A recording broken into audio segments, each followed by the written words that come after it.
Mga katoda, may nakita ako. Doon pa lang to sa bungad. Nakita ko na siya. Ito, tatanungin natin. Let's go. Ay!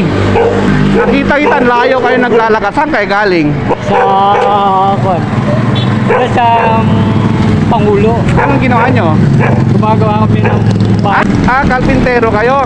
Nakita kita doon pa, naglalakad ka. Bakit ka naglalakad? wala. Saan ka ba umuwi? Palit lang. Tampalit. Pero ang layo nilalakarin nyo ha. Oo. Kung nagtatrabaho kayo doon. Ilan taon na kayo, tay? 67. Senior na, no? Wala ba kayo natatanggap sa mga senior? Meron, kaya lang hindi pa kami kon eh. Ibig Bakit? sabihin, hindi local pa lang kami.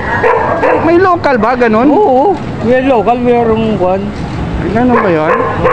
Ang layo nilalakarin yan. Doon pa ako galing. Nakita na kita. Kaya dinadandaan ko. Hanap ako ng timing para salubungin ka. Anong pangalan niya, tay? Domeng. Domeng, apelyido. Ang buong pangalan, Dominador Santos. Ay, Santos kayo. Saan ang pamilya niyo, tay? Bustos. Hindi, ang ibig ko sabihin saan probinsya? Bustos nga. Saan yun? Bulacan. Bustos, Bulacan. Oo. Pero hindi ko na kagisinanan yung tatay ko kasi maliit pa lang ako namatay na tatay ko. Ay, ganon? Oo. Kaya nagpalaki na sa amin nanay ko. Nakita-kita, ang layo yung naglalakad. Sabi ko, kawawa man si tatay, ang layo naglalakad. Doon pa, naglalakad kayo. Tapos uwi kayo Dampalit, no? Pagdating niya simbahan, liligo lang ako doon. Tatanungin sana kita kung saan yung lugar ng mga gwapo eh.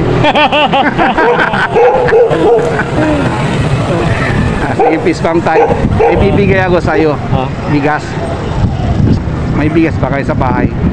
Bumibili lang kami kilo-kilo. Bumibili kayo kilo-kilo ngayon? Ay, ganun ba? Yung mga anak nyo, anong trabaho?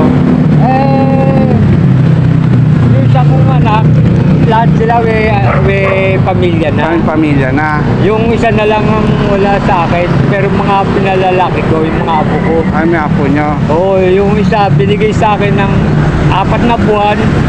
Yung isa isang taon. Kayo na nakalaga. Ngayon malalaki na. Yung isa may asawa na. Sige, dahil dyan, bigyan kita ng bigas. Ha? Basta. Ako pala si MJ, tay. MJ. Santos din ako, ha? Oo, Santos. Kaya ko yung buong pangalan ko. Para sa'yo, will nyo sa pamilya nyo, ha? Sige. Mag-ingat kayo, ha? Ilagay natin sa pack nyo.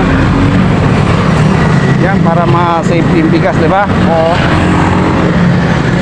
Oo. Salamat, ha. Ingat, ha?